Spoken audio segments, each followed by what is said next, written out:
1872년 중국 안후이성 후이저우에서 한 아기가 태어났습니다. 그녀의 이름은 조채훈입니다. 훗날 중국 역사에서 호국마마로 불리게 될 이 아기는 파란만장한 삶을 살며 시대의 격변 속에서 강인한 생존력을 보여주었습니다. 조채훈은 가난한 가정에서 태어났습니다. 태평천국의 난으로 인해 부모님은 생계를 위해 상하이로 이주했습니다. 어린 채훈은 기억력이 뛰어나고 민담과 노래를 잘 외웠습니다. 주변 사람들은 그녀를 닭장에서 태어난 황금봉황이라 칭찬했지만 가난 때문에 재능을 키울 기회는 없었습니다. 어머니가 병으로 돌아가신 후 아버지는 채훈을 양육할 수 없었고 결국 채훈은 삼촌 집에 맡겨졌습니다. 삼촌은 그녀를 수저우의 꽃배로 보내게 되었습니다. 1886년 조채훈은 수저우의 화선에서 부채훈이라는 이름으로 기녀 일을 시작했습니다. 그녀는 뛰어난 미모와 매력으로 단숨에 최고의 기녀가 되었습니다. 채훈은 자신의 재능과 매력을 발휘하여 많은 사람들의 관심을 받았습니다. 그녀의 이야기는 빠르게 퍼져나갔고 많은 사람들이 그녀를 보러 왔습니다. 그녀는 고객들을 즐겁게 하는 방법을 잘 알고 있었으며 시와 노래, 춤, 검은고 연주 등 다양한 기회에 능했습니다. 이러한 능력은 그녀를 단순한 매춘부 이상의 존재로 만들었습니다.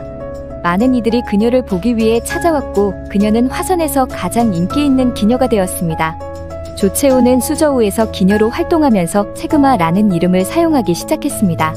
세그마라는 이름은 중국어로 꽃을 능가하는 아름다움이라는 뜻을 담고 있습니다. 이 이름은 그녀의 매력과 아름다움을 강조하며 기녀로서의 성공과 인기를 반영합니다. 세그마라는 이름은 그녀가 기녀로서 활동하면서 널리 알려지게 되었고 그녀의 본명인 조채훈보다 더 많이 사용되었습니다. 어느 날 정과의 장원급제한 홍준경을 만나게 되었습니다. 그는 그녀의 미모와 지혜에 매료되어 몸값을 지불하고 자신의 세 번째 첩으로 맞아들였습니다. 1887년 정식 혼례를 치른 후 그녀는 목란이라는 이름을 받았습니다. 홍준경은 외모 대신으로 유럽으로 부임하며 세그마를 데리고 갔습니다. 유럽에서 세그마는 공사부인으로서의 생활을 시작했고 독일어와 영어를 배우며 독일 상류사회에서 유명인이 되었습니다. 그녀는 독일 황제 비렐름 2세와 황후와의 만남을 통해 많은 중요한 사람들과 교류할 수 있었습니다. 이 기간 동안 그녀는 딸 덕관을 낳았고 유럽에서의 생활은 그녀의 인생에서 가장 빛나는 시기 중 하나였습니다. 1900년 8월 15일부터 베이징에서 시가전이 시작되었습니다. 베이징을 점령한 80연합군은 의화단 색출과 잔당 토벌에 나섰습니다. 이 과정에서 수많은 민간인들이 살인, 약탈, 강간을 당하고 수많은 문화재와 보물들, 심지어 각 관아의 창고에 보관된 은과 농미까지 약탈을 당했습니다. 이런 독일군의 무자비한 약탈과 파괴가 진행되는 가운데 한 여인이 당당하게 독일군을 막고 나섰습니다. 그녀는 독일어로 나는 독일에서 살았고 당신들의 황제, 황후와도 아는 사이입니다. 라고 이야기했습니다. 병사들이 말도 안 되는 이야기라고 웃음을 터뜨리자 그녀가 사진 한 장을 보여주는데 정말 그녀가 황제 비렐름 2세, 황후와 함께 찍은 사진이었습니다. 놀란 병사들은 이를 보고했고 그녀는 독일군 사령관이자 연합군 총사령관이었던 발대제 워들시 장군을 만나게 되었습니다. 발대제 장군을 만난 그녀는 당신들은 문명인이니 이런 야만적인 행동을 해서는 안 된다 라고 하면서 두 가지 요구 사항을 제시했습니다. 하나는 무고한 사람을 죽이지 말라 는 것이고 또 하나는 베이징의 문화 유적을 훼손하지 말라 는 것이었습니다. 동시에 그녀는 연합군의 식량 수급 문제와 여자 문제를 해결하는 데 도움을 주겠다고 했습니다. 이렇게 하여 발대제 장군은 생각을 바꾸게 되고 청나라와의 화해 분위기도 조성되었습니다.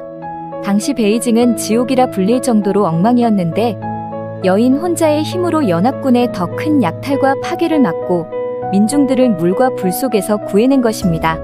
따라서 베이징의 민중들은 그녀에게 감사하고 존경하는 마음을 담아 그녀를 호국마마, 의화 대신이라고 존칭했습니다. 세그마는 상하이와 텐진에서 기녀로서의 삶을 이어갔고 세금화서우라는 기생 조직을 만들어 많은 고관대작들과 교류했습니다. 그녀의 사업은 베이징에서도 번창하게 되었습니다.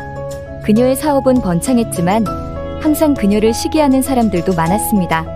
1903년 세그마가 운영하던 매춘부 중 한 명이 자살하면서 그녀는 감옥에 수감되었고 대부분의 재산을 잃었습니다.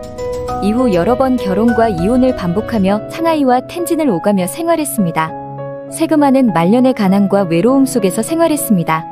그녀는 베이징 외곽의 허름한 오두막에서 늙은 하녀와 함께 생활했습니다. 집세조차 낼 수 없을 정도로 어려운 생활이었지만 그녀를 아는 많은 사람들이 도왔습니다. 1936년 추운 겨울날 그녀는 세상을 떠났습니다. 그녀의 삶은 문학작품과 영화, 드라마에서 계속 다뤄지며 기억되고 있습니다. 그녀의 묘비는 중국 근대 미술의 아버지로 불리는 제백석이 직접 작성하였고 도연정에 있는 그녀의 묘는 많은 이들이 찾는 장소가 되었습니다. 리니탕의 경화연운에서는 북경은 마침내 대규모 살육과 약탈을 면하고 구출되었습니다. 이는 명기, 세그마의 복음 덕분입니다. 샤인의 란심고목록에서는 중국에는 두 개의 보배가 있습니다. 서태후와 세그마. 하나는 조정에, 하나는 제야에, 하나는 나라를 팔고 하나는 몸을 팔고 하나는 믿고 하나는 불쌍합니다. 이라 묘사하였습니다. 오늘의 이야기 재미있으셨나요? 구독과 좋아요는 다음 영상을 만드는 데 힘이 됩니다. 감사합니다.